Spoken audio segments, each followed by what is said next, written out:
Kak Rahmat saya jadikan co-host dulu supaya bisa. Ya, oke, sudah bisa ya. Oke, dah, udah bisa. Ada dua. Udah betul ya. Oke, saya buka kameranya dulu. Selamat malam semuanya, teman-teman, Bapak Ibu ya. Malam ini kita bicara bagaimana ya malam semuanya sebentar ya. Temanya bagus banget ya. Bagaimana orang tua itu bukan pemilik tapi penuntun ya. Apalagi kalau kalau kalau bicara parenting mungkin pendahuluan saya hanya singkat saja ya. Kalau anak itu 0 sampai 5 tahun ya. Jadi 0 sampai 5 tahun atau sampai 6 paling tidak ya. Itu maka orang tua itu istilah saya itu seperti seorang gembala ya. Gembala itu kayak kayak di domba gitu ya. Gembala itu di depan dan domba itu ngikutin. Karena anak di bawah 5 tahun itu pola pola belajarnya, baik itu etika, moral, nilai hidup itu dengan mengikuti. Maka orang tua jadi teladan. Maka istilahnya orang tua itu gembala. Nah, ketika anak mulai 6 tahun sampai 12 tahun, itu otak kirinya mulai berkembang. Logikanya mulai kuat. Nah, orang tua menjadi gembala dan guru. Guru itu mengajar. Mengajar itu kalau anaknya bertanya mengapa, itu jawabannya karena. Ya, nggak boleh. Pokoknya nurut mama. Pokoknya itu untuk di bawah 5 tahun. Kalau anaknya sudah 5 sampai 12 tahun, orang tua harus menjelaskan dan mulai menambahkan penjelasan-penjelasan yang berupa logika. Ini karena begini. Kenapa aku nggak boleh nonton film yang ini, teman karena gitu ya. Nah, sampaikan nilai-nilai. Tapi ketika anak mulai 12, bahkan kalau zaman sekarang maju 10 tahun ya, ini orang tua bukan hanya menjadi gembala dan guru, tapi orang tua mulai menjadi sahabat. Nah, di era remaja inilah ya, apalagi 10, itu ada gejolak hormonal. Masa-masa remaja itu makin penting lah yang namanya orang tua itu sahabat. Dia tidak mengambil keputusan lagi buat anaknya, tidak dominan, tidak memiliki. Nah, mulailah jadi penuntun. 12. Begitu 17, orang anak udah gede, udah dewasa tuh. Itu jadi coach. Kebutuhan menjadi peran seorang penuntun makin mutlak, makin wajib, makin harus. Sahabat penuntun atau coach. Maka anak itu nikah sama siapa, jurusannya apa, mau sekolah di mana, mau kuliah di mana, itu orang tua sudah nggak ngambil keputusan lagi. Tapi orang tua membantu anak menemukan dirinya, menemukan keunikannya, ya membantu sampai akhirnya anak tahu oh panggilan yang buat saya pas tuh ini kayaknya saya kerja yang lebih cocok ini oh jangan kayaknya harus pasti nak tapi supaya pasti diajak diskusi kalau perlu di assessment ya temperamen dasar foto karakter DISC MBTI itu Myers Briggs Type Indicator tes otaknya udah mau tes sidik jari boleh tes kepribadian boleh personality boleh banyak banget sekarang ilmu zaman sekarang untuk mengerti keunikan anak. Orang tua itu menuntun anak menemukan dirinya, menemukannya, menemukan Tuhan yang memiliki dia, karena kita nggak memiliki anak, anak itu miliknya Tuhan, supaya anak mengenal Tuhan Sang Penciptanya, apa tujuan Tuhan menciptakan dia, yang dengan keunikannya itu, maka ada peran tertentu di muka bumi ini yang disediakan oleh Tuhan, maka ketika anak itu tahu siapa yang memiliki dia, kenal dengan pemiliknya, anak tahu Tuhan yang memiliki, tahu dirinya, itu tugas orang tua udah selesai ya. Jadi anak itu punya Tuhan, Tuhan punya kita. Kita dititipi. Kalau kita dititipi tapi merasa pemilik ya salah ya. Anda ketemu Pak Presiden Prabowo dititipi gitu. Lalu Pak Presidennya minta lagi, oh jangan nih punya saya, akan saya titip gitu ya. Dititipi sama Tuhan, jadi jangan merasa memiliki ya. Tapi kalau yang nitip itu Pak Presiden, ya kita akan jaga baik-baik dong ya. Maksud dikasih dititipin Pak Prabowo, ini tolong ya tas saya dijagain. Enak aja lu, tinggal aja lah biar hilang nggak apa-apa, jangan dong ya. Nah sama juga kita yang nitip itu Tuhan, kita akan jaga dengan baik-baik, kita akan rawat dengan baik-baik, dan nanti nggak tahu deh siapa yang dipanggil Tuhan, kita duluan atau anak duluan. Dalam beberapa kasus ada orang tua yang anaknya dimanggil duluan, lalu dia nggak siap, nggak ikhlas karena memilikinya terlalu kuat, ya. Atau bukan soal dipanggil Tuhan, anaknya menikah. Anak saya satu udah menikah, satu lagi akan menikah. Nah, anaknya sudah nikah, kita masih merasa miliki. Akhirnya jadi orang tua yang campur, ya, intervensi. Anaknya nggak pernah dewasa karena orang tuanya memilikinya terlalu kuat. Ya, jadi tema hari ini itulah yang akan dibahas ya. Bagaimana orang tua jadi penuntun. Oke, itu yang saya sampaikan. Silakan Ibu Sinta dilanjutkan. Masih unmute. Masih. Ya, memang. Oke. Terima kasih Pak Jarot, sahabat semua. Selamat malam. Assalamualaikum warahmatullahi wabarakatuh. Salam sejahtera buat kita semua.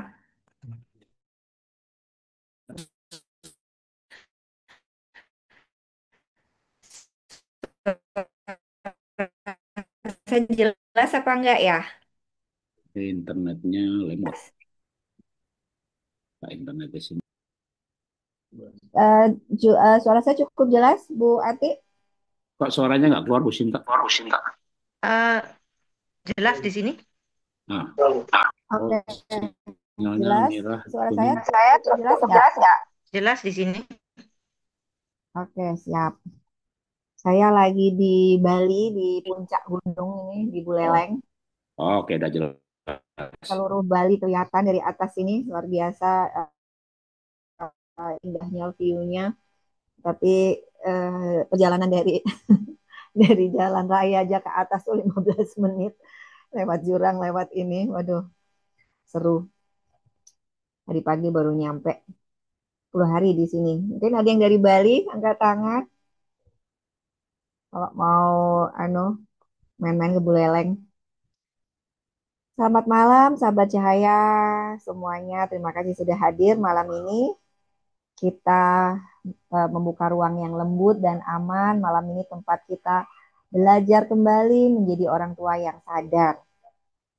Oke, sebelum masuk ke materi, mari sejenak kita hadirkan diri kita utuh, pejamkan mata, tangan kanan di dada, tarik nafas 4 hitungan, hembuskan 6 hitungan, ulangi 3 kali untuk kita sadar nafas, sadar rasa, dan kembali ke ruang di sini saat ini, sekarang. Tarik nafas, hembuskan, tarik nafas, hembuskan, tarik nafas, hembuskan. Rasakan telapak kaki Anda menapak, bahu Anda melunak, dan rahang dilembutkan. Ucapkan dalam hati, aku hadir ya Tuhan, aku hadir malam ini.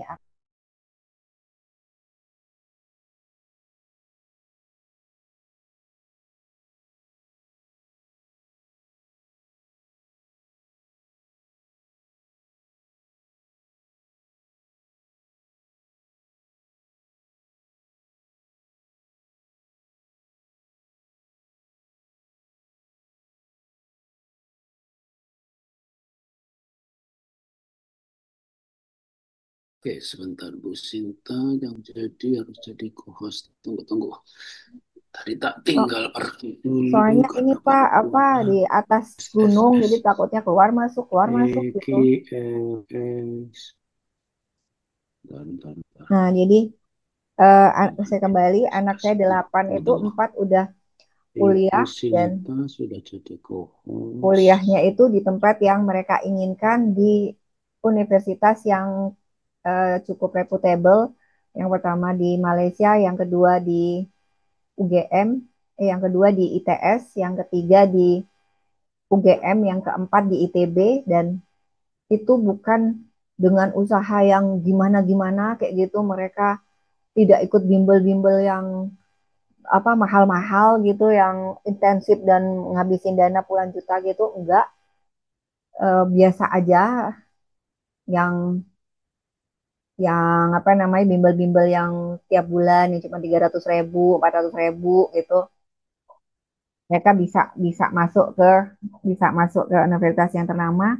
Kuncinya hanya satu, saya membebaskan diri mereka sendiri menjadi apa adanya. Semua masuk tanpa tes, sahabat yang 4 orang yang sudah kuliah ini benar-benar masuk tanpa tes dari jalur apa prestasi. Apakah prestasinya juga wow banget gitu? Enggak juga. Kemarin yang terakhir diterima di UGM itu ranking 37 dari eligible-nya dari berapa tuh? Satu berapa kelas ya? Eligible-nya itu 1937 IPS itu ada 4 kelas di SMA 1 Mataram kayak gitu. Jadi bukan bukan sesuatu saya bilang UGM tuh salah ini nggak sih orang harusnya kan ngambil itu 10 besar gitu kan ternyata ranking 37 pun diambil juga gitu kan. Saya bilang, ya itu berarti sudah ada rencana Tuhan yang hadir dalam diri kalian. Oke. Malam ini sahabat kita tidak sedang mencari siapa benar, siapa salah gitu kan. Kadang-kadang orang tuh alergi diajak masuk ke kelas-kelas parenting gitu kesannya mau disalahin nih sebagai orang tua kayak gitu kan. Saya pernah ngobrol ketika dulu saya membangun sekolah di Lombok itu. Kenapa sih kok kenapa sih kok apa namanya tingkat kedatangan orang tua untuk diajak apa belajar di kelas parenting itu kecil banget gitu. Kayak sehari ini biasanya kita 200-an orang, kadang sampai 300 orang hadir gitu. Eh, hari ini ya 80-an di bawah 100 gitu kan. Ya itu tadi, oh sering kali saya tanya, kenapa? Kenapa kok enggan gitu untuk masuk ke kelas-kelas parenting? Ujungnya kayaknya kami disalahin gitu kan.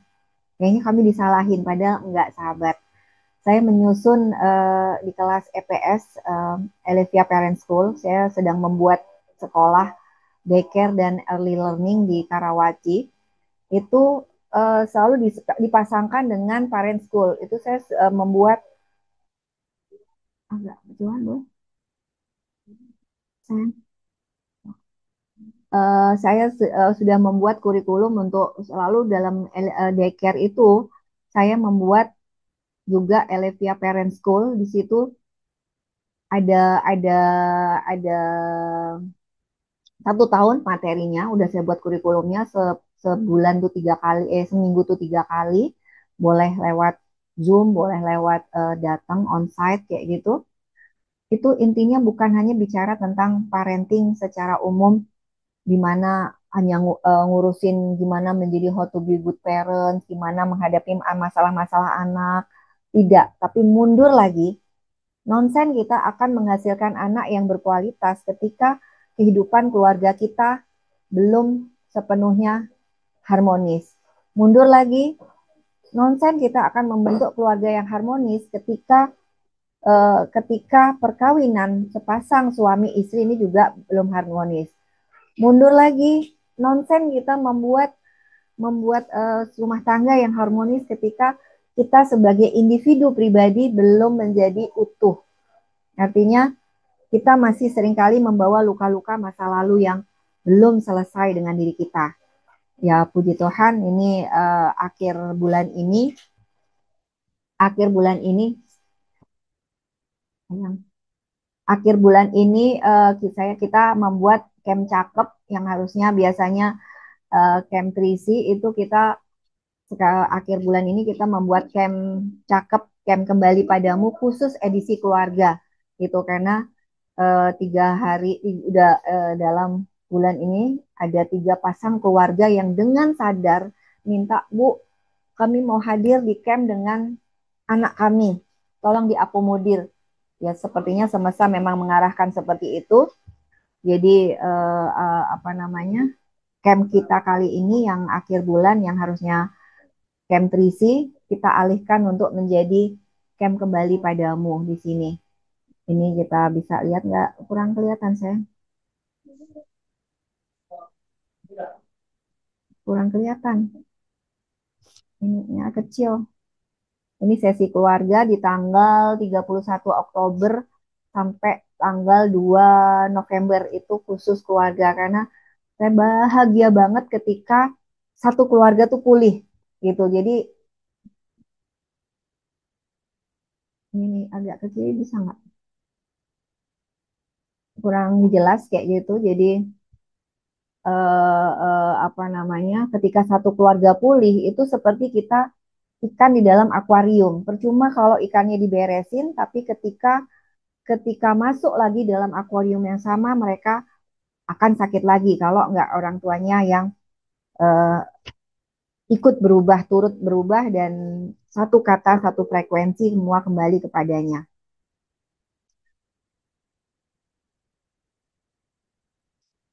Sebelum kita melangkah jauh, sebelum kita melangkah jauh, kita bertanya kepada diri kita sendiri, share screen ya.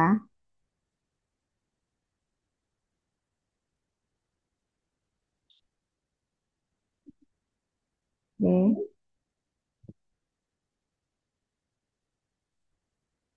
Oke. Sekarang sebelum kita melangkah jauh, kita bertanya kepada diri sendiri, apakah selama ini kita benar-benar hadir di dalam kehidupan anak kita,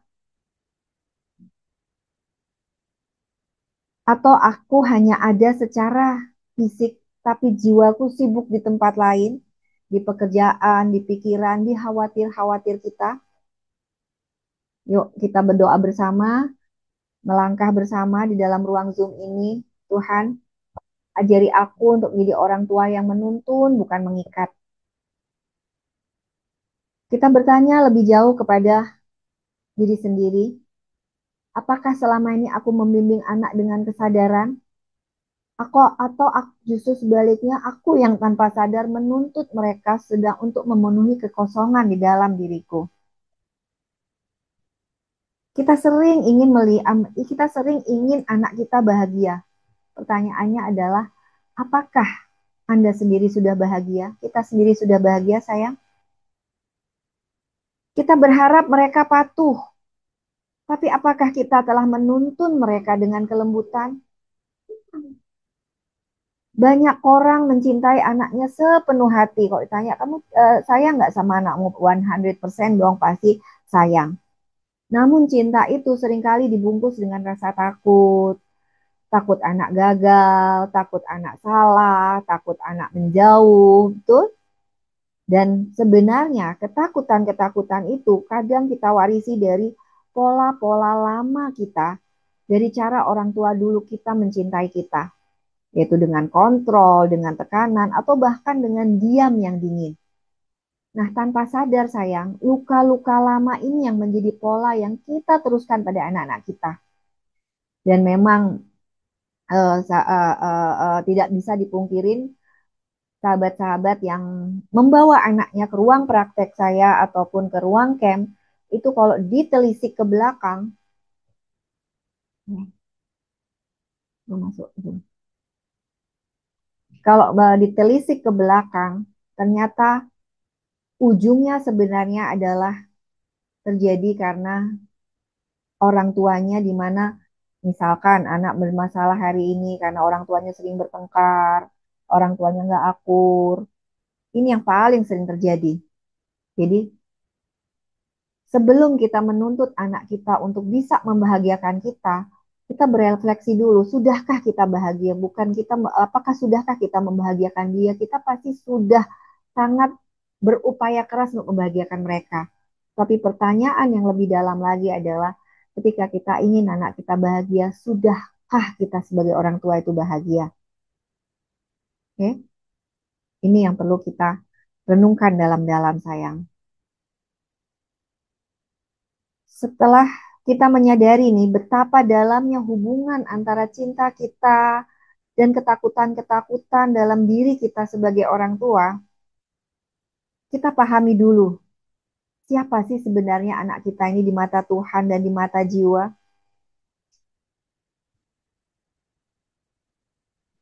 Anak itu adalah titipan, bukan kepemilikan. Ini ini banget ya, Khalil Gibran tuh saya ingat dulu waktu zaman zaman zaman kita SMA, SMP.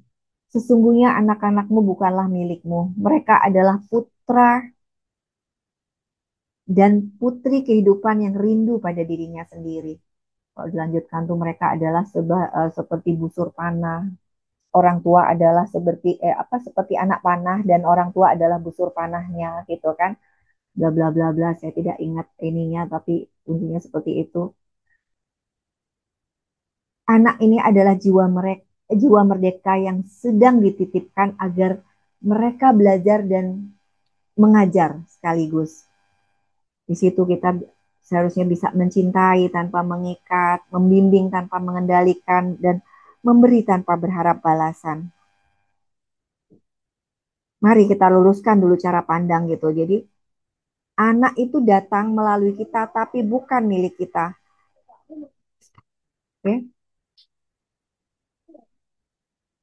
Supaya kalimat titipan ini tidak sekedar indah di telinga, mari kita turunkan ke praktik. Ada 3 pergeseran yang perlu kita hidupi setiap hari, sayang. Apa pergeseran itu? Yang pertama adalah dari memiliki untuk menjadi menuntun. Memiliki itu seperti ingin menguasai, sedangkan menuntun itu adalah hadir, mengarahkan, lalu melepaskan ketika saatnya tiba. Kalimat kuncinya adalah aku bukan pemilik hidupmu, tapi aku penuntun langkahmu. Itu satu. Sayang, bentar ya. Ya. Yang kedua adalah dari kontrol ke kehadiran. Kenapa sih kita selalu ingin mengontrol anak kita? Biasanya itu lahir dari rasa takut.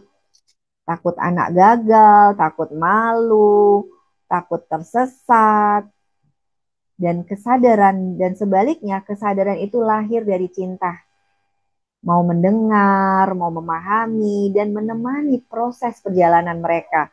Tadi analogi Pak Jarot tuh indah sekali gitu. Kamu jangan bikin malu mama ya dengan baju itu gitu kan. Ini tidak ada kaitannya sama sekali dengan Pak Jarot, Bu Jarot kayak gitu kan sebagai apa pendeta misalkan dulu ini gitu kan sebagai hamba Tuhan, tidak ada kaitannya. Tapi ini adalah preferensi mereka ketika ketika mereka ingin memilih baju itu. Sama seperti anak saya juga dulu ketika saya di Mataram, saya membuka sekolah Islam gitu kan, notabene ya harus pakai jilbab gitu, dengan entengnya anak saya nggak mau pakai jilbab gitu kan. Saya pernah juga mengatakan itu saat itu belum dalam kesadaran, kamu kamu bikin malu mami deh, mami buat sekolah Islam kok kamu gak pakai jilbab gitu kan saat itu. Dan ya itu kan sekolah mami, aku kan nggak harus sekolah di situ. What? Saat itu terjadi perdebatan yang sengit eh, ketika kita dalam saat itu dalam konteks yang belum kesadaran, yang ada adalah memaksakan anak untuk seperti mau kita. Nah, dan itu tidak fair buat anak. Kemudian yang ketiga adalah dari proyek ke perjanjian. Seringkali anak itu menjadi proyek prestasi orang tua. Sehingga relasi yang dibangun adalah transaksional. Oke, kamu kalau kamu nurutin papa, mama, kamu mama belikan ini katanya gitu. Saya ingat sekali teman saya ketika dia mau mengikuti papa mamanya yang dokter, dia dia akhirnya juga masuk ke dokteran padahal dia sangat senang dengan mobil, dia pengen jadi pembalap, dia pengen jadi berkarya di bidang otomotif, tapi karena papa mamanya dokter, dia harus menjadi dokter tanda petik. Dan ketika akhirnya memang diterima di UNER, waduh, lihat kamarnya dong, benar-benar dilengkapi, tidak hanya dikoskan tapi dibelikan rumah langsung sama mamanya di Surabaya itu. Kamarnya dia benar-benar kayak kamar raja, jadi tinggal minta gitu, aku minta ini, aku minta itu. Mobilnya dong, udah dikasih mobil, dikasih motor. Dia bilang enak banget ya, ya gini lah. Tapi ya aku harus bayar ya, aku harus jadi dokter ya, padahal aku pengen jadi pembalap gitu kan. Dan saat itu kuliahnya Senin Kemis sebenarnya kayak gitu ya. Alam puji Tuhan sekarang dia jadi kepala rumah sakit tuh teman saya. Nah, seharusnya relasi kita sebagai sebagai orang tua dan anak itu lebih kepada perjanjian niat, di mana aku akan menjadi rumah aman bagimu. Engkau kuizinkan untuk berani menjadi dirimu sendiri.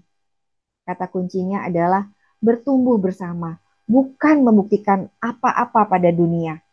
Ini yang filosofi ini yang menjadi landasan atau dasar ketika saya membangun Elevia ini di Karawaci, Tangerang daycare dan early learning itu adalah kita memandang anak ini adalah seperti benih. Tugas kita bukan mengisi, tapi menumbuhkan benih ini sesuai dengan fitrahnya. Jadi kalau dia benihnya memang semangka merah ibaratnya, ya biarkan dia menjadi semangka merah yang manis banget. Jangan paksa dia menjadi semangka kuning atau bahkan menjadi duren. Gak fair buat anak. Di dalam sebutir benih ini, itu sudah ada loh blueprintnya Tuhan. Jadi kita jangan ikut campur gitu loh di dalam membentuk benih ini menjadi benih yang lain-lain, tapi benar-benar kita menjadi ruang untuk tumbuh kembang anak ini, benar-benar mencapai titik optimal di dalam hidupnya. Saya mengambil peran di usia dini gitu kan, karena memang itu pembentukan fondasi, sedang membangun akar ke dalam. Itu apa namanya semangat saya kenapa saya ingin membangun Elevia itu terutama untuk anak saya. Sini Ciara. Nah, jadi apapun, nah ini Ciara 4 tahun kayak gitu. Jadi ketika anak saya mulai masuk TK, saya berjuang untuk bisa membangun TK. Nanti ketika dia masuk SD, saya berjuang membangun SD. Kenapa? Karena ada idealisme tertentu di mana saya tidak merasa tidak nyaman, tidak sepaham dengan pendidikan di dunia luar di mana anak itu diisi yang itu tidak sesuai pitahnya gitu. Karena apa? Saya dulu juga ketika ketika sekolah gitu kan sering protes gitu loh sama guru. Ngapain sih saya harus belajar kimia? Saya nggak pengen jadi ahli kimia. Bahkan yang lebih menjengkelkan lagi saat ke sekolah itu harus ngapalin tuh lebar lapangan ketika pelajaran olahraga, ujian tulis, lebar lapangan sepak bola, tinggi ring basket, ukuran diameter bola. Aduh, saya bilang, saya nggak pengen jadi atlet, saya nggak senang olahraga, kenapa sih harus belajar beginian sih gitu kan? Saya sering protes terus gitu, tapi ya percuma ya protes saat itu tidak menjawab masalah. Yang ada lu harus belajar, lu harus baik. Kalau enggak nilai lu yang bagus-bagus pun nanti akan jelek ketika ada nilai-nilai yang jelek gitu kan. Jadi kayak anak tuh tidak punya pilihan untuk belajar apa yang mereka mau gitu. Ibarat ibarat ini adalah sebuah akademi hutan gitu kan. Seekor ikan itu sangat-sangat cerdas ketika dia di air dan akan sangat-sangat idiot ketika dia disuruh terbang. Sebaliknya, seekor burung sangat-sangat jenius ketika disuruh terbang, tapi akan menjadi sangat bodoh dan sangat idiot ketika dia disuruh berenang. Bahkan mungkin dia akan mati di situ gitu loh sahabat. Ini yang terjadi di dunia pendidikan kita hari ini.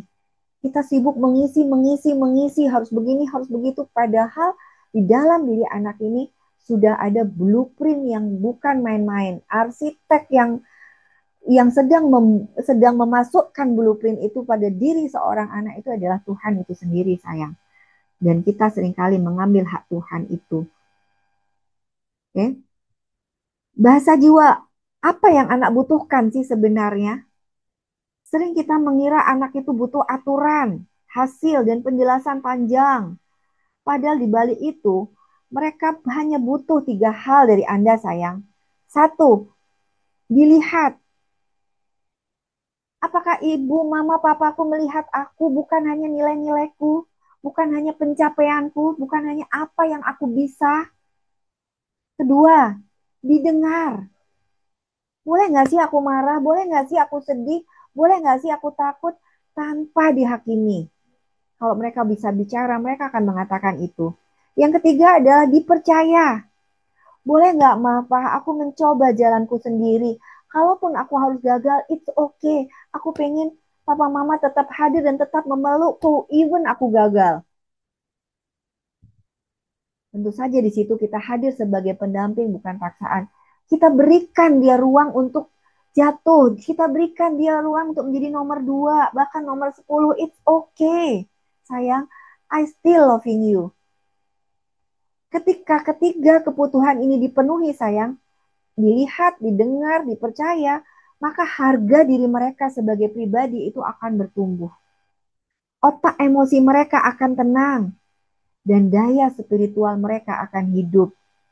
Dan anak ini akan selanjutnya menjadi pohon yang berani berakar dan berbuah. Keren kan? Nah, seringkali kita terjebak pada mitos-mitos dunia nih. Misalkan, mitos, itu anak kalau nggak dikontrol, nggak diarahkan, anak itu pasti jadi liar. Fakta yang anak butuhkan adalah batas yang hangat. Jelas aturannya, tapi hangat caranya. Nggak pakai marah-marah, nggak pakai melotot, tapi jelas. Jadi saya kalau jam 10 misalkan buat aturan nih, jam 10 HP harus harus dikumpulin gitu kan. Ya udah jam 10 tinggal, halo, jam berapa ya ini? Gitu kan, tinggal minta tuh. Kalau enggak, Mami tunggu ya di meja jam 10. Kalau nggak dikumpulin jam 10, maka dia akan dapat skorsing tambah 3 hari nggak boleh pakai HP. 3 hari diambil, nambah jadi seminggu. Tapi tidak pakai acara marah-marah, tidak pakai acara melotot-lotot, tapi silahkan dikumpulkan HP-nya. Gitu. Kedua, mitos kalau aku tidak keras, dia tidak belajar. Faktanya sangat-sangat apa tidak tepat sahabat karena apa otak anak itu belajar paling baik itu justru dalam ketika dia merasa aman bukan dalam takut jadi ketika dia merasa aman happy ini otak-otak ini kayak kebuka apa prefrontal cortexnya tuh akan buka dan otak itu akan menjadi seperti spons sayang makanya ketika dulu saya membangun sekolah di Mataram Lombok itu Abata. Yang pertama saya tekankan pada guru adalah 2 minggu pertama nggak ada belajar-belajar ya. 2 minggu pertama buat kalian itu dicintai oleh anak. Buat kalian anak-anak itu mencintai kalian dan mencintai sekolah ini. Jadi kalau anak-anak hari ini misalkan nih yang berprofesi sebagai guru atau sebagai orang tua ya, lihat reaksi anak ketika libur. Ketika guru-guru mengumumkan nih, anak-anak, besok kita libur ya. Hore! Di situ justru Anda sudah gagal jadi orang, jadi guru. Jadi cek aja sebagai orang tua, Kak, besok katanya apa namanya? Besok katanya sekolah libur, Kak. Ya, kok libur sih? Nah, itu baru keren sekolahnya, baru keren gurunya itu. Tapi kalau, oh bener mah, bener besok libur. Berarti sekolah itu bukan menjadi tempat yang menyenangkan buat anak gitu dan dulu ketika saya apa masih memegang Abata itu sering kali ditelepon nih sama orang tua ketika libur agak panjang aja Ibu Bunda Sinta kapan sih masuknya ini anak ini rewel sekali pengen sekolah terus gitu jangan lama-lama dong liburnya gitu ya kan kita juga pengen libur atuh Bu masa anu sekolah anu ngajar terus gitu kan bisa gitu bahkan anak dalam kondisi sakit pun bahkan anak dalam kondisi sakit pun itu nelpon tuh orang tuanya. Bu, ini apa kakak nangis-nangis minta sekolah kan nggak boleh kan? Karena di video call sama saya tuh. Kakak istirahat dulu ya. Nanti kalau kakak sakit sekolah kan kasihan teman-temannya ketularan. Saking menyenangkannya sekolah itu, anak tuh jadi rindu terus sekolah, rindu gurunya. Itu baru sekolah yang benar. Oke, contoh-contoh nih sederhana tadi yang tentang mitos-mitos tadi. Contoh kasusnya adalah anak pulang terlambat. Ketika mode kita masih memiliki atau mengontrol, apa yang kita katakan? Kamu nih loh selalu begitu, selalu begitu. Jangan bikin malu mama dong. Buat mama percaya dong, jangan ulangi ya, awas ya. Nah, di situ anak akan menutup hatinya dan belajar untuk takut pada orang tua. Kita berpindah nih, mode menuntun tuh seperti apa? Mode titipan atau mode menuntun tuh seperti apa? Sayang, kamu tahu kamu pulang terlambat ya hari ini. Kamu tahu nggak, mama tuh khawatir banget tuh sayang. Mama, wah cemas gitu apa ya yang sedang terjadi sama kamu? Bisa nggak kamu telepon? Bisa nggak kamu WA kalau pulang telat? Sehingga mama nggak berpikir macam-macam sayang. Mama tuh sangat cinta sama kamu. Coba ceritakan dong mama-mama apa yang terjadi tadi sehingga kamu sampai terlambat gitu. Nah, kan enak tuh bahasanya. Terus habis itu kemudian kita akhiri conversation itu dengan sepakati batas waktu untuk terlambat dan caranya melapor. Nanti lain kali kalau terlambat, eh, enaknya gimana ya supaya mama nggak cemas, kamu juga tenang gitu kan. Mama nggak telepon-telepon kamu, mama masa mau cariin kamu ke ini kan kamu juga nanti malu gitu loh ke teman-temanmu gitu kan. Yuk kita sepakati yuk gimana caranya supaya kamu mau misalkan pulang telat harus bagaimana dan bagaimana cara ngelapornya. Nah, otomatis kalau kita bisa melakukan ini, anak akan tetap terarah dan harga dirinya utuh, sayang. Oke? Menjadi penuntun, nah ada rambu-rambunya juga dong. Menjadi penuntun itu tidak berarti kita selalu membiarkan anak semaunya sendiri. Kita tetap memberi batas yang sehat, konsekuensi yang wajar, dan teladan yang konsisten. Dan bila ada situasi yang itu menyangkut kekerasan atau bahaya, tetap keselamatan itu nomor satu. Oke? Cinta yang benar itu melindungi, bukan memaklumi yang akan berpotensi melukai dia. Oke? Jadi, kita pegang dada kita sebentar, kemudian kita bisikkan pada diri kita, anakku adalah titipan yang kucintai. Aku memilih hadir, menuntun, dan melepaskan mereka nanti pada waktunya. Jangan sampai juga sayang, udah saking sayangnya kita sama anak gitu sampai usia 25 tahun tuh pun kita gandoli terus masih ditanya, masih di sampai detil gitu kan. Dia sudah hello, dia bukan bukan lagi anak-anak tapi pria dewasa, wanita dewasa yang bebas menentukan arah yang mereka tuju dalam hidupnya.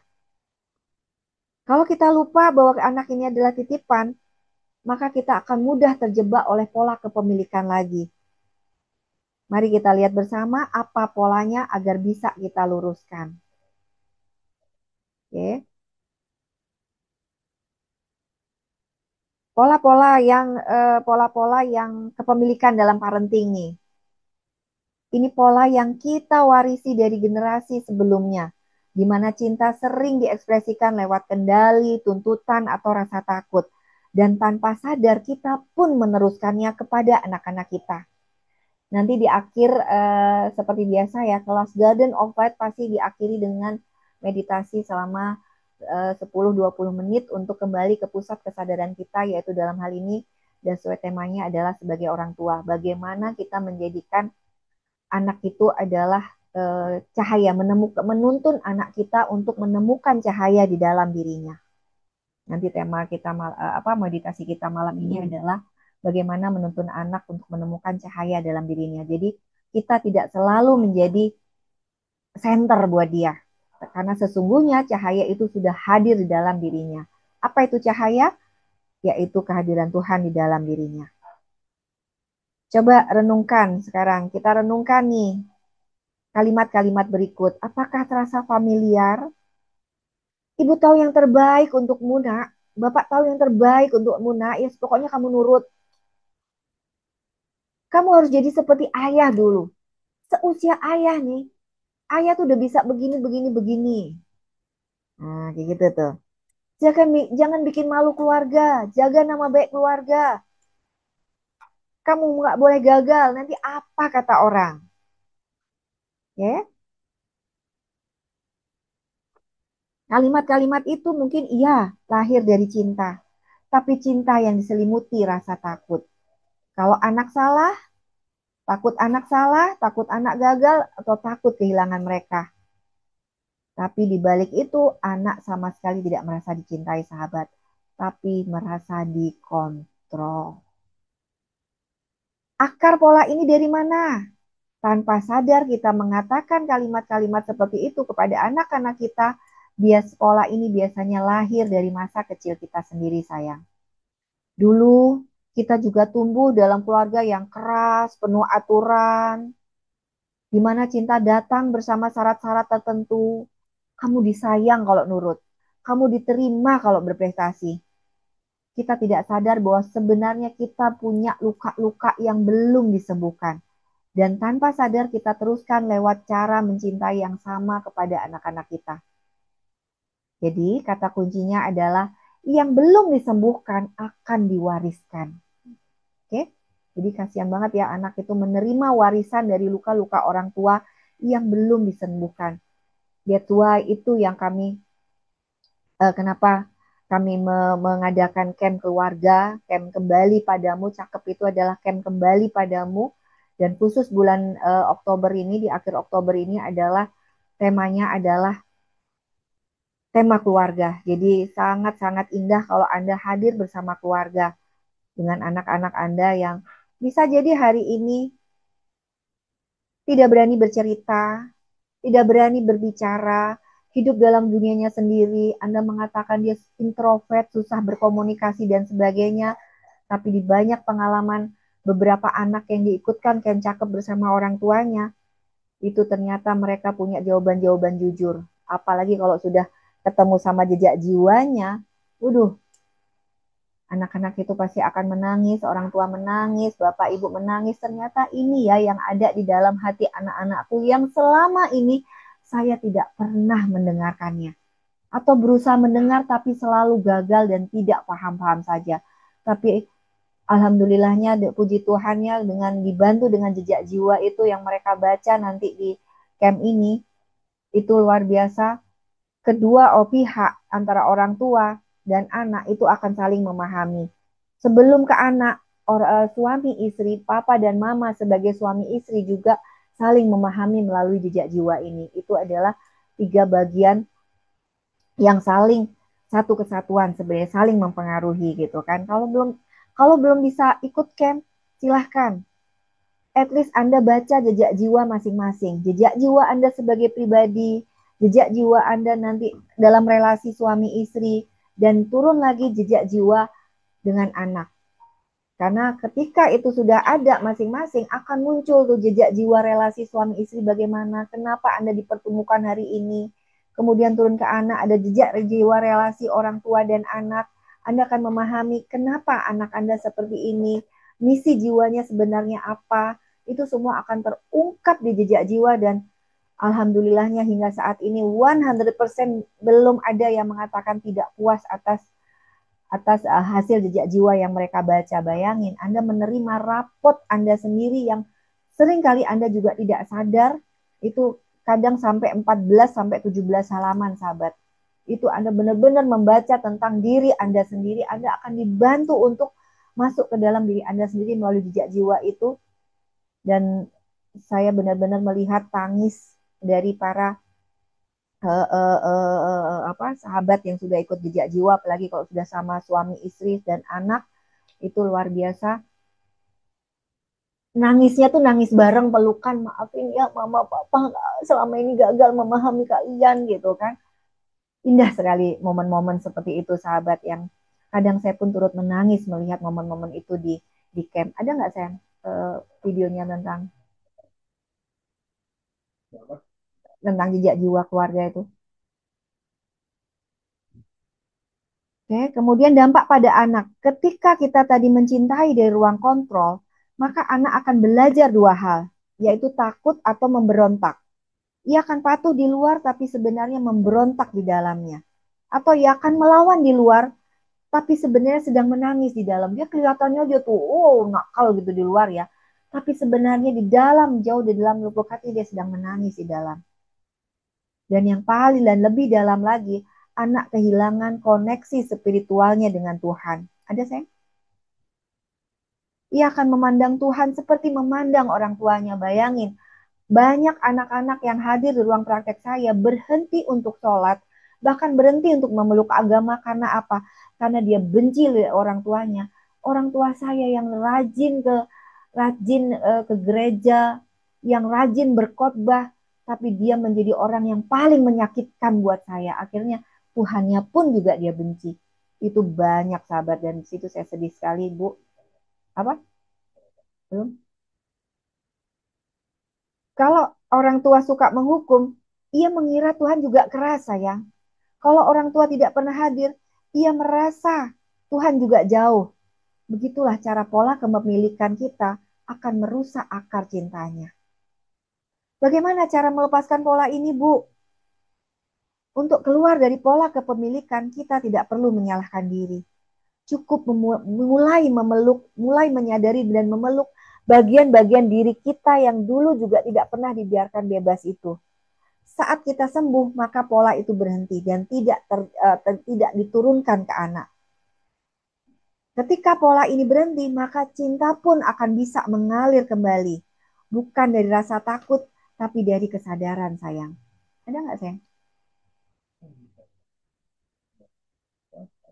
Coba, sayang.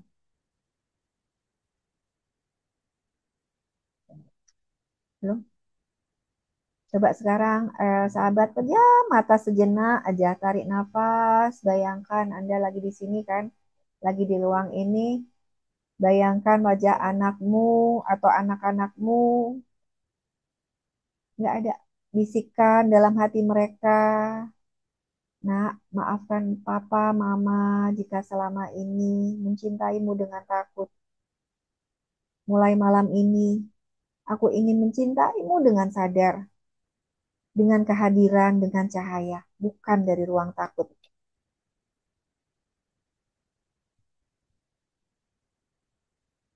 Oke? Slide yang 5, energi antar generasi. Sahabat, di semesta ini tidak ada yang benar-benar hilang. Semua hanyalah berubah bentuk menjadi.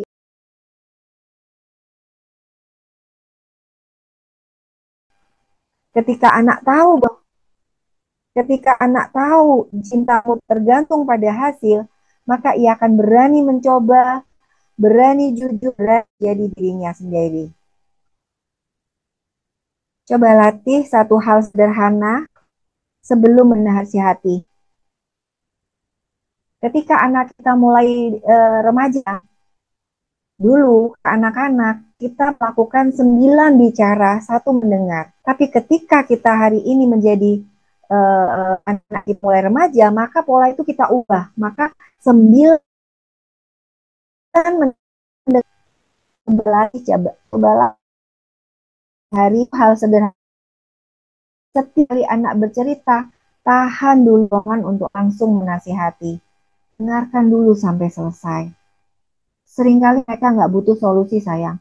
Mereka hanya ingin didengar tanpa disalahkan. Anak-anak kita tuh pinter. Anak SD aja udah bisa.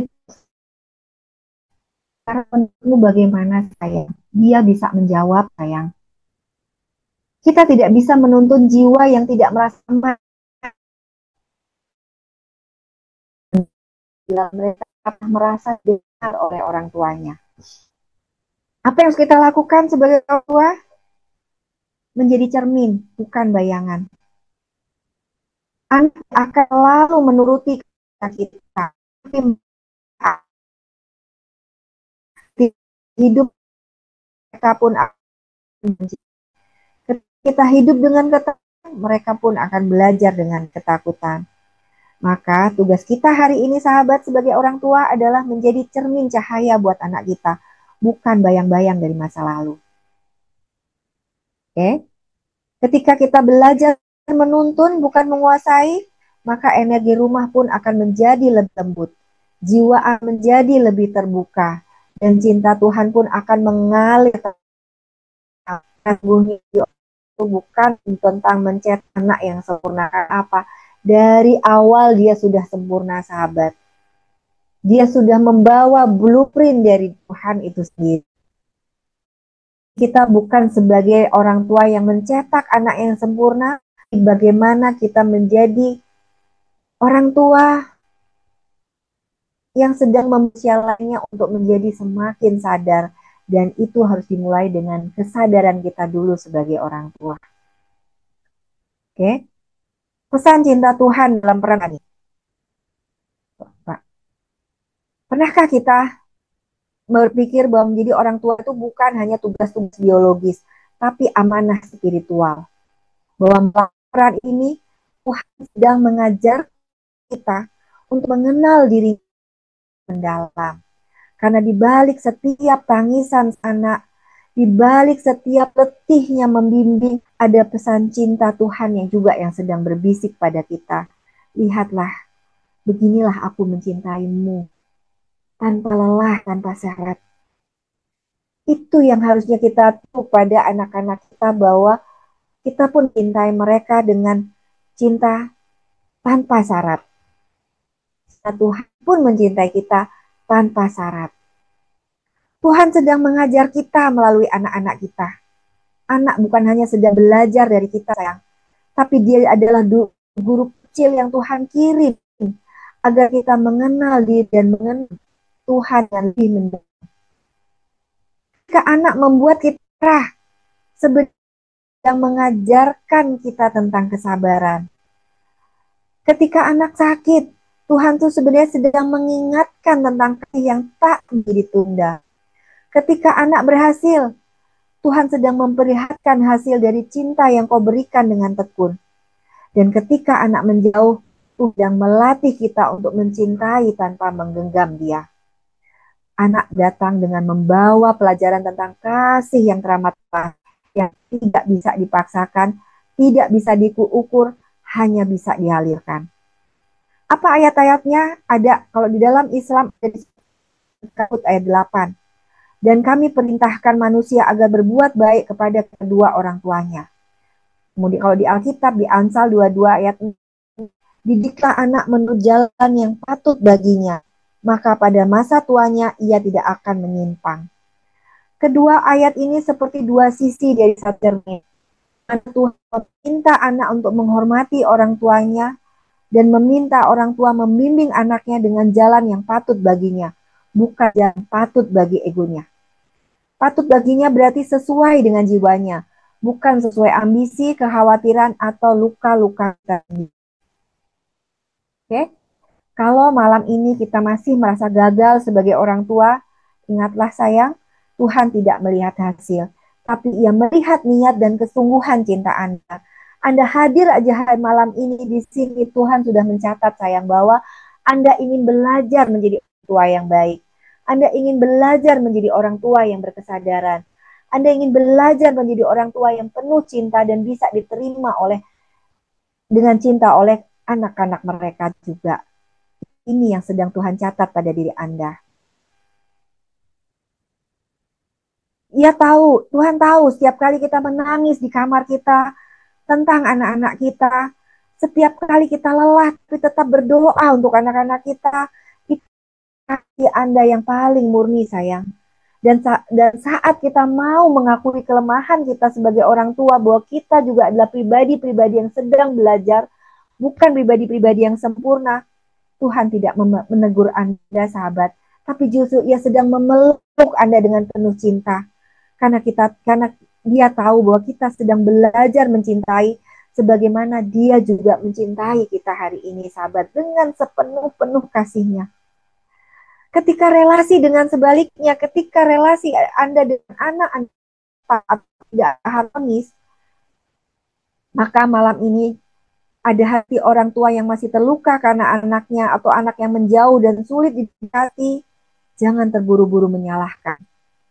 Terkadang, don't blame yourself juga, jangan menyalahkan juga diri Anda terlalu besar, apalagi menyalahkan anak. Kadang jarak yang terjadi ini bukanlah hukuman sayang, tapi ruang penyadaran buat kita, buat Tuhan sedang berkata, cinta sejati bukan berarti harus dekat secara fisik, tapi terhubung secara jiwa. Tugas kita hari ini sebagai orang tua adalah terus memancarkan doa cinta ini, meski mereka belum kembali. Menjadi orang tua bukan tentang mengubah anak menjadi seperti kita sayang, tapi tentang membiarkan Tuhan bekerja melalui diri kita. Karena setiap pelukan, setiap kesabaran, setiap doa-doa yang Anda panjatkan adalah bentuk cinta Tuhan yang turun lewat tangan kita. Kita bukan sumber cinta, tapi kita adalah salurannya. Oke? Sahabat, menuntun itu bukan teori yang besar. Ia hadir di kata-kata kita sehari-hari, di nafas kita saat kita emosi kita naik, dan cara kita mendengar. Kita pakai nih 5 langkah sederhana ini. Sayang. Langkah praktis menjadi penuntun, yang pertama ada sadari bahwa anak adalah jiwa. Namanya jiwa, dia berasal dari titisan Tuhan, percikan Tuhan. Oke? Bukan miniatur kita. Tujuannya supaya apa? Mampu menggeser kacamata kita dari proyek orang tua menjadi jiwa yang dititipkan Tuhan. Caranya bagaimana? Ketika mulai anak nih nyebelin gitu ya, mulai ngebantah, mulai ini, mulai itu, hening satu nafas dulu sebelum menanggapi. Tanyakan dalam hati, apa kebutuhan jiwanya saat ini? Bukan apa yang mau saya katakan pada dia, tapi justru kita sambungkan rasa kita ada anak itu dan sadari apa ya kebutuhan jiwanya saat ini, kebutuhan jiwa saat ini. Respon dari rasa ingin memahami bukan karena ingin menang. Jadi rumah sekali adalah jangan dijadikan seperti ajang di mana ayah atau mama atau papa harus menang pada diri anaknya. No, tapi jadikan ruang untuk memahami. Daripada Anda marah, Anda sadar nafas, tenang, hening, dan berkata pada anak, sayang, tolong pahamkan mama papa dulu. Mama papa ingin memahamimu dulu, ingin mengerti kamu dulu. Kamu sedang butuh apa, nak? Kamu pengen mama papa apa, nak, ke kamu? Oke? Okay? Kamu bukan aku. Tugasku adalah menuntunmu, bukan untuk menemukan jalanmu. Oke? Okay? PR, tulis satu kalimat pengingat di ponsel atau di rumah Anda, taruh di misalkan, anakku adalah sang jiwa, bukan proyekku. Ya. Kedua adalah berhenti mengontrol, mulai ganti dengan mendengar.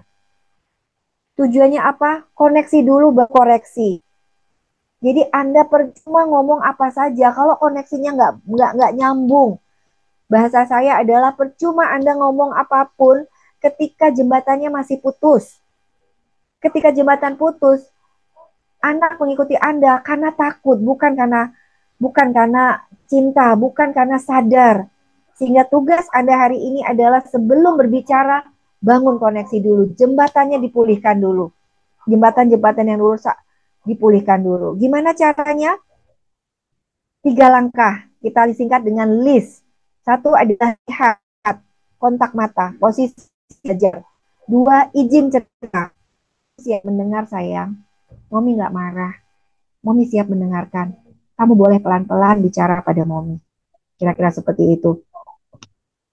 Terakhir adalah sarikan.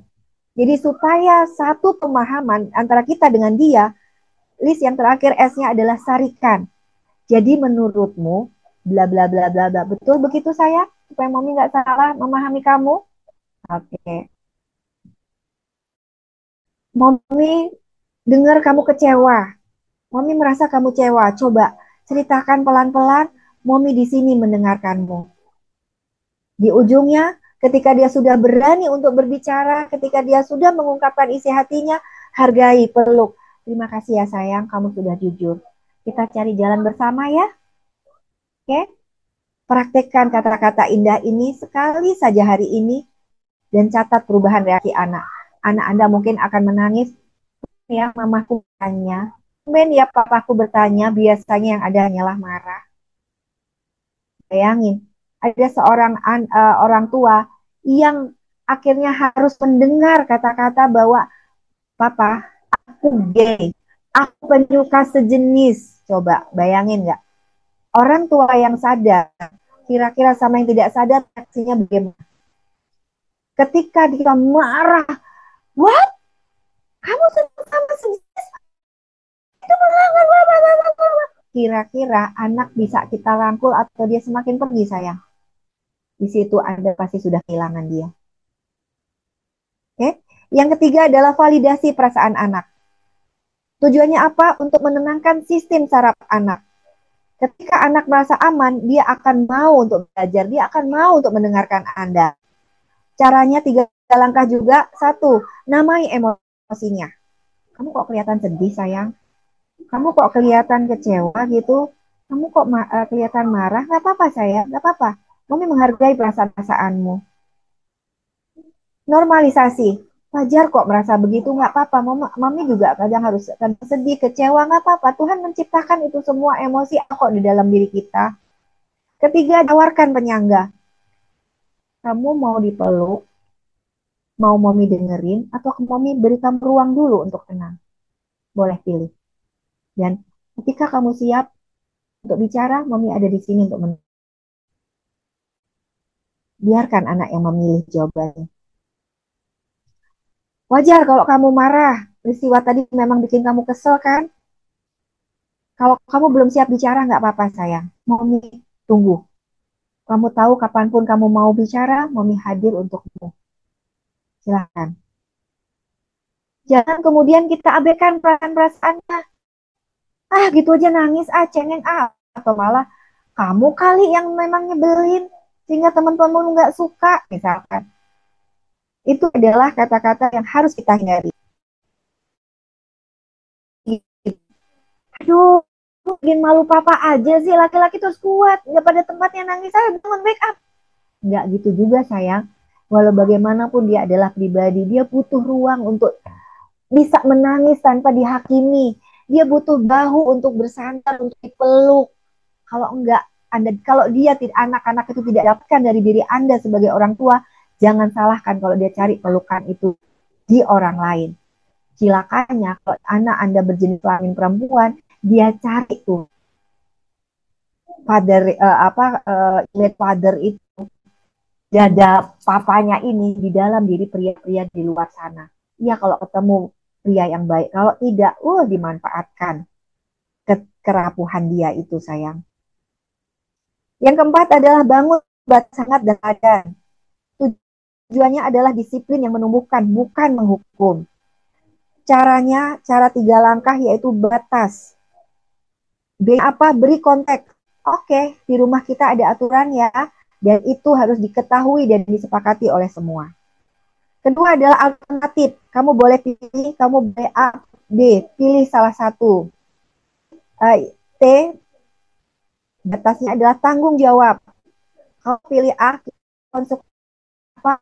Kalau pilih B, konsekuensinya seperti apa? Itu yang saya berikan selalu dari kecil kepada anak-anak saya di rumah adalah konsekuensi-konsekuensi atas apapun yang dilakukan. Kamu boleh memilih apapun yang kamu mau sayang, tapi kamu ngerti konsekuensinya bagaimana, kamu pikirkan konsekuensinya dulu sebelum kamu memutuskan. Oke, contoh kalimatnya. HP dimatikan jam 9, kamu mau matikan sendiri sekarang atau ibu bantu ingatkan 5 menit lagi? Oke. Kalau kamu pulang besok jam mainnya berkurang 30 menit. Kita sepakat? Dan orang tua pun mempraktikkan apa yang diminta. Jadi ketika menyepakati jam 9 atau jam 10 hari dikumpulkan, ya orang tua juga harus menyepakati. Ketika kita marah anak pegang HP pada saat di meja makan, ya kita juga harus melepaskan tuh HP itu, kan gitu. Jadi anak sedang meneladani apa yang sedang kita ajarkan. Dan yang kelima adalah doakan mereka dengan cinta, bukan dengan cemas. Tujuannya adalah apa? Menyalurkan energi cinta tertinggi dan merelakan hasil pada Tuhan. Cara 3 langkahnya adalah nafas doa 6 kali, tarik ya, hembus ya, hembuskan itu Allah, Allah terangi hatinya, lembutkan hatiku, serah terima. Nah, di ujungnya ketika kita sudah tidak mampu lagi untuk berkata apa-apa, ya aku titipkan padamu Tuhan. Semoga engkau damai nak, yang baik selalu menyertaimu. Kita nggak bisa 24 jam sayang ngikutin anak kita. Kita nggak bisa sebentar-bentar tiap jam, kamu di mana? Kamu di mana? Nggak bisa anak sekarang. Saya punya anak 4 itu udah kuliah semua di luar kota. Yang satu ini malah mau keluar negeri. Yang udah beasiswa ke Australia. Cuma sampai sini, Momi bisa mendampingimu. Selebihnya, selebihnya Momi titipkan kamu pada Tuhan. Kamu yang bertanggung jawab sendiri pada hidupmu. Kamu memilih jalan A, kamu berkonsekuensi A. Kamu memilih jalan B, kamu berkonsekuensi B. Selebihnya, Momi dengan Allah dan kamu dengan Allah. Kita sama kesadaran di dalam. dimensi Tuhan.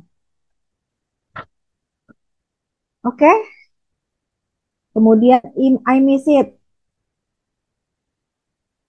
Jeda 90 detik saat emosi naik. Dia atur nafas baru bicara. Dan kemudian ritual 10 menit setiap hari. Tanya 3 hal pada anak. Hari ini apa yang bikin kamu senang? Hari ini apa yang bikin hidupmu sulit? Dan hari ini apa yang membuat hidupmu bangga? Oke, menuntun berarti hadir, mendengar, memvalidasi, memberi batas hangat, dan mendoakan. Ketika hal ini, saya belum penutup. Di atasnya lagi. Belum. Ketika 5, belum. Atasnya lagi. Jadi menuntun itu berarti hadir, mendengar, memvalidasi, turun ke bawah, sayang. Memberi batas hangat, dan mendoakan. Ketika 5 hal ini menjadi kebiasaan, maka rumah berubah. Saat orang tua lebih tenang, dan cinta pun akan mengalir di setiap anggota keluarga ini. Oke, afirmasi. Aku penuntun, bukan penguasa. Aku hadir, bukan menghakimi. Cintaku menumbuhkan, bukan menakuti. Oke, sekarang 15 menit terakhir. Kita siapkan meditasi untuk menyalakan cahaya di hati anak-anak kita. Siap? Ada lagu meditasinya, ada siapa? Mungkin pipis dulu, ini dulu. Belum kita masuk ke ruang meditasi. Akan cahaya di hati anak. Ingatkan lagi Pak Rahmat, kita ada camp di tanggal 31 sampai 31 Oktober sampai 2 November, sahabat semua. Sayang. Tanggal 31 Oktober sampai 2 November, temanya adalah tema keluarga. Jadi sangat-sangat bagus kalau Anda hadir satu keluarga bersama anak-anak, terutama yang udah dewasa, yang udah ya 12 tahun ke atas, pulih bareng. Semua berkesadaran bareng-bareng. Oke, kita meditasi.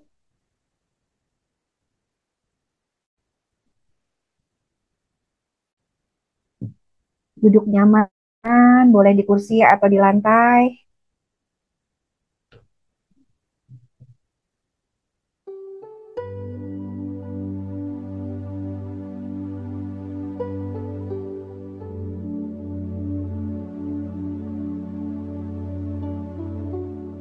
Agak kencengan sedikit.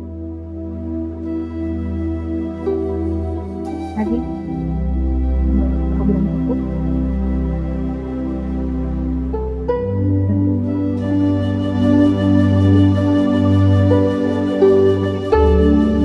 Bismillahirrahmanirrahim. Atas nama Tuhan yang Maha Pengasih lagi Maha Penyayang.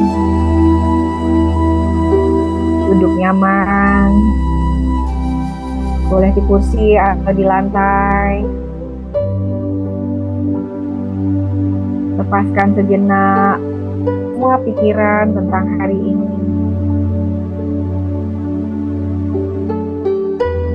Letakkan kedua tangan di paha atau di dada. Pejamkan mata. Tarik nafas melalui hidung. Temukan lewat mulut. Ulangi 3 kali. Dan izinkan tubuh menjadi lembut.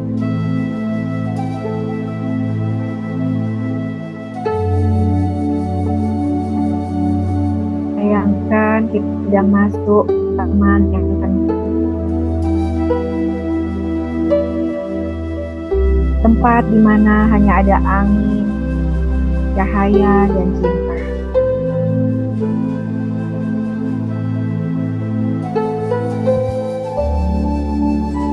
Sekarang bawa perhatianmu ke dada. Anda boleh pegang dada dengan tangan kanan. Itu adalah pusat hatimu.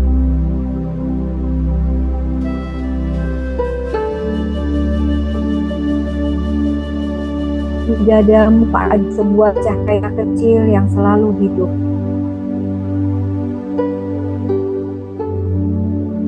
Meski kadang tertutup oleh lelah dan rasa bersalah.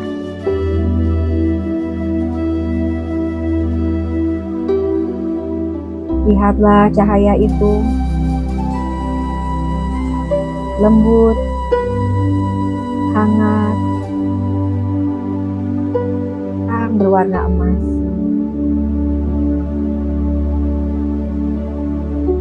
Rasakan getarannya.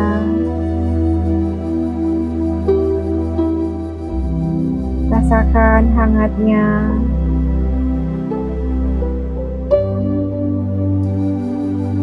Kembali ke pusat diri. Itu adalah cahaya Tuhan di dalam dirimu.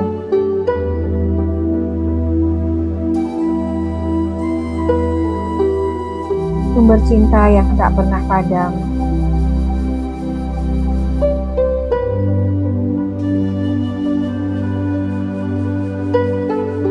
Rasakan apa membuat cahaya itu semakin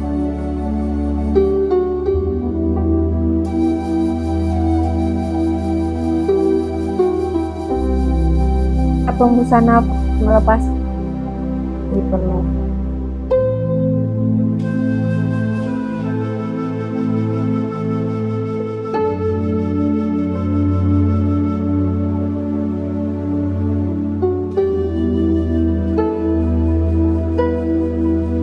Sekarang hadirkan anakmu di hadapanmu.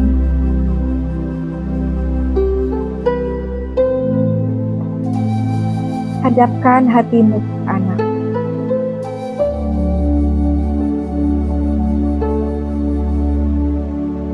Bayangkan anakmu datang dengan senyum atau dengan air mata. Dengan kesedihan atau kemarahan yang tampak di wajahnya. Apapun yang tampak, apapun yang hadir, biarkan itu apa adanya.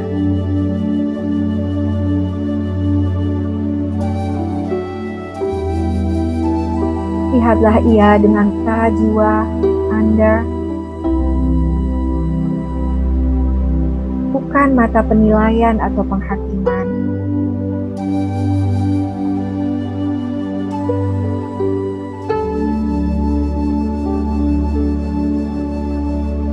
Ia bukan tugas bagi Anda. Ia bukan beban. Bukan pula cermin ego kita.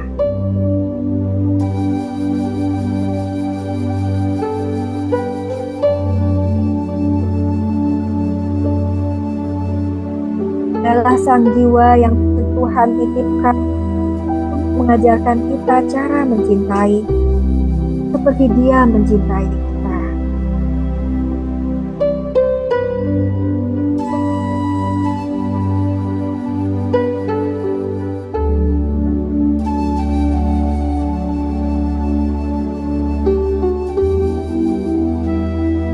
Perhatikan dada Anda. Ada cahaya juga kecil di sana.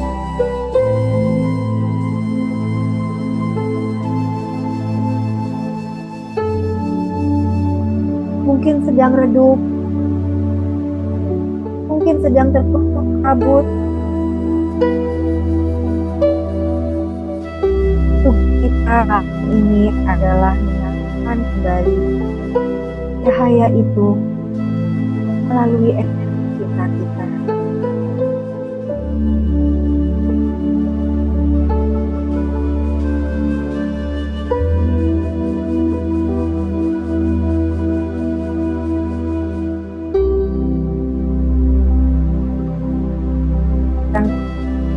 sehat. Dan bayangkan cahaya emas di dadamu mulai memancar seperti aliran air hangat.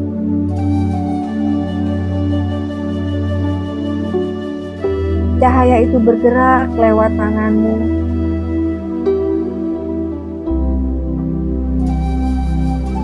lewat napasmu, menuju hati anak Anda.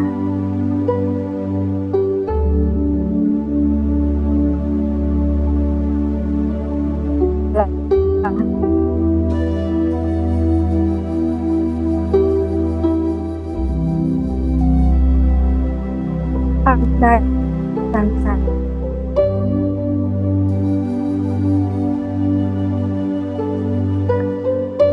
Terbuka untuk terima.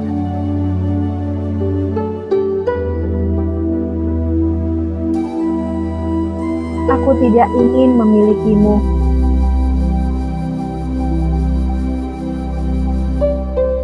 Aku hanya ingin menuntunmu dengan cinta.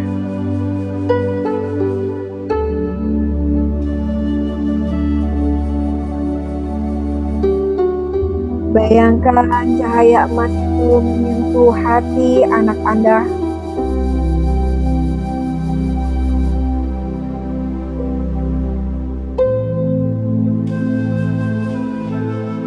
Cahaya kecil dalam dirinya menyala lebih terang.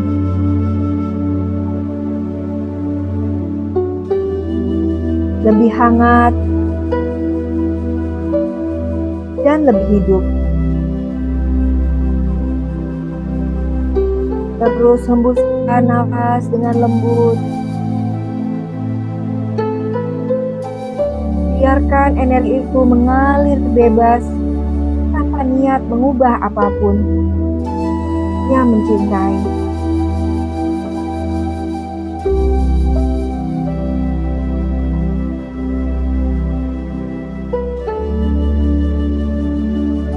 Sekarang dalam batin Anda,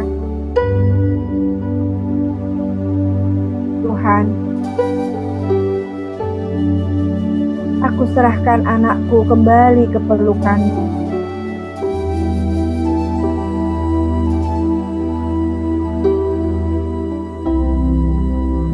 Aku tak lagi memiliki dia.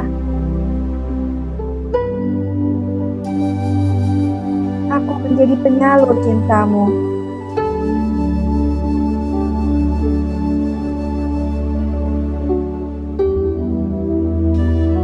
Rasakan energi di dada semakin ringan.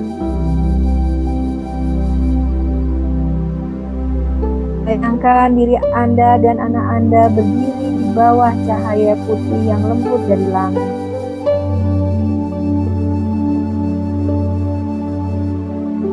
Cahaya yang menyatukan kalian tanpa ikatan, tanpa rasa takut. Hanya cinta yang tulus.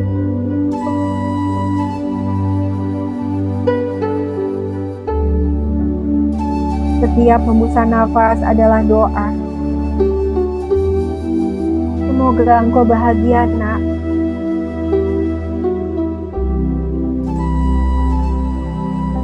Semoga cahaya Tuhan selalu menuntun.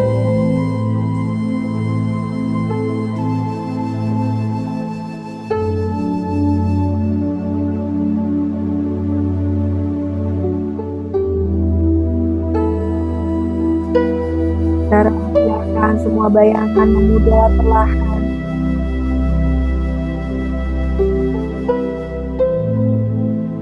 Tapi rasa cinta tertinggal di dada.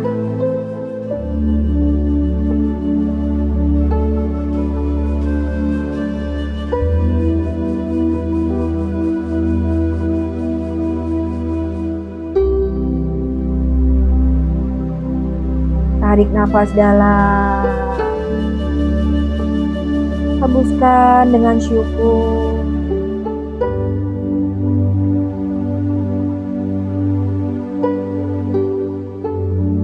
Rasakan tubuhmu kembali menyatu dengan bumi tempatmu duduk.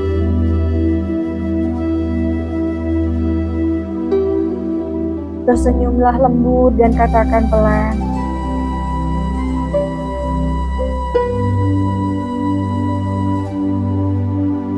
aku telah menyalakan cahaya di hati anak-anakku.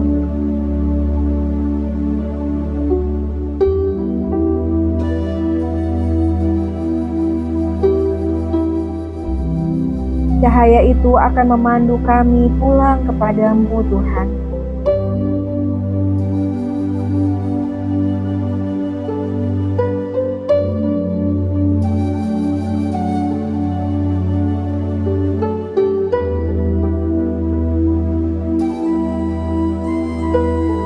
Buka mata Anda perlahan dan diam sejenak dalam hening dan penuh kesyukuran.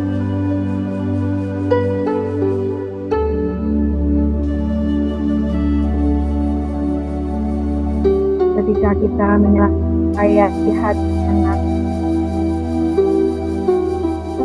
sesungguhnya kita juga sedang menyalakan cahaya di hati kita sendiri.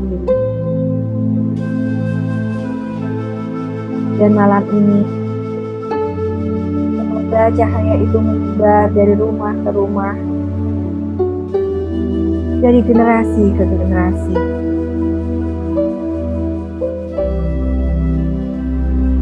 Tarik nafas perlahan dan hembuskan pelan.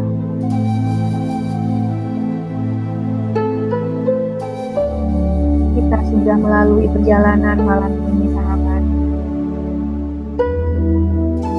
Dari memahami akar-akar masalah yang ternyata itu ada di dalam diri kita sendiri.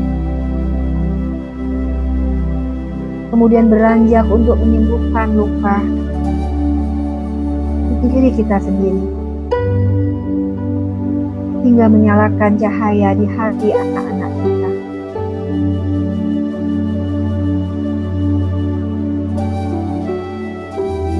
Sekarang kita kembalikan semua pembelajaran ini ke tubuh dan ke bumi,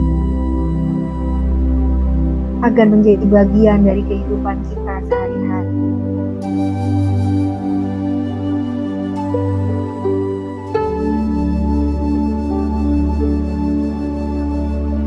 Saya ingin mengajak sahabat semua merenung sejenak.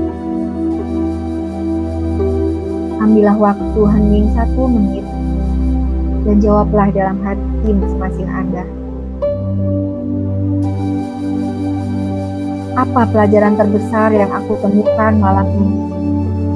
Sebagai orang tua atau sebagai anak dari orang tuaku? Silahkan renungkan. Apa pelajaran terbesarnya?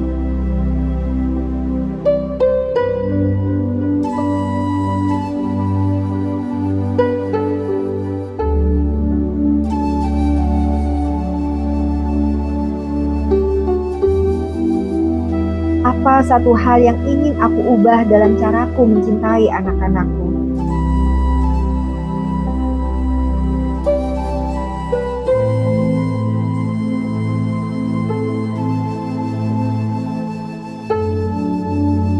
Dan jika aku bisa menyapa anak atau orang tuaku malam ini, apa kata-kata cinta yang akan aku ucapkan?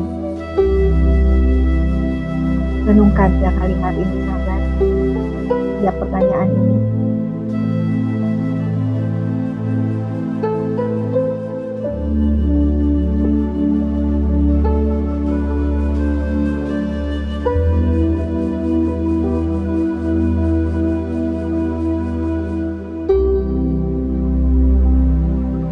Pesan bagi kita semua. Relasi orang tua dan anak adalah jalan pulang bagi kita semua.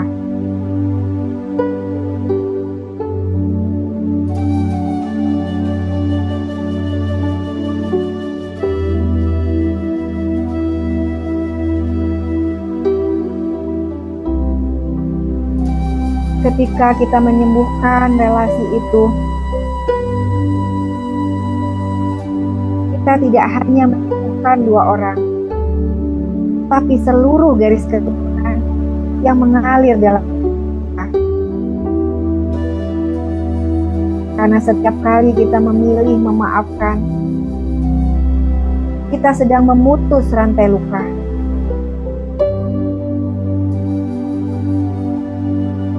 Setiap kali kita memilih mendengarkan, kita menyalakan cahaya.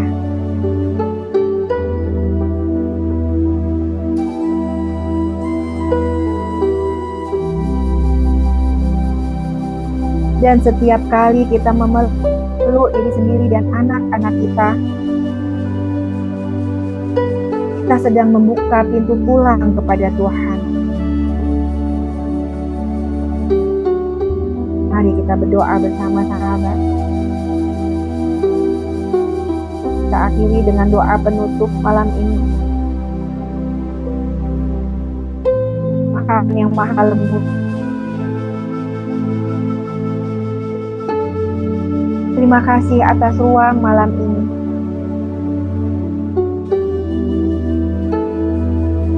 Atas cahaya yang telah Engkau nyalakan di dalam hati kami.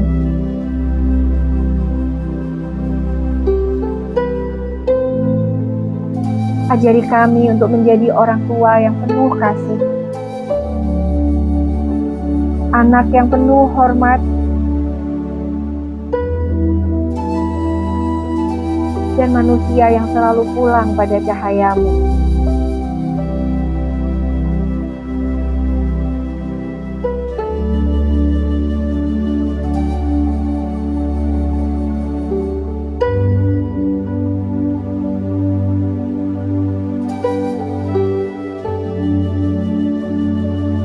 Segala luka yang belum sempurna sembuh, kami titipkan kepadamu.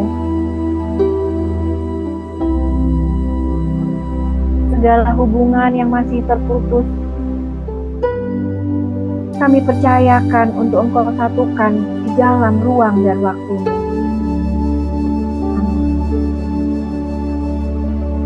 Mari kita katakan sama-sama pada diri kita sendiri, sahabat, kata-kata afirmasi ini. Aku anak Tuhan yang dicintai. Aku orang tua yang belajar setiap hari. Aku penerus cahaya yang akan menyembuhkan garis keturunanku.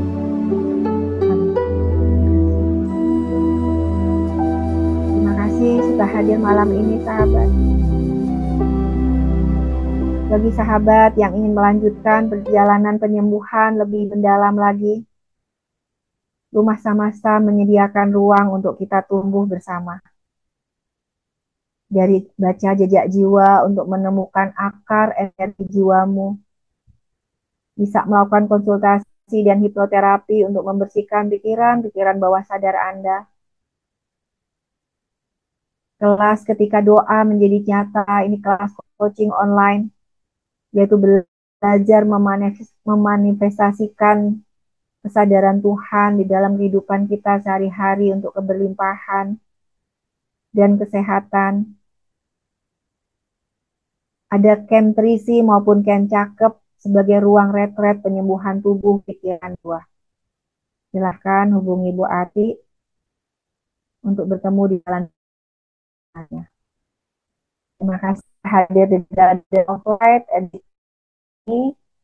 Semoga cahaya yang kita nyalakan malam ini menjadi penuntun dalam setiap langkah hidup kita.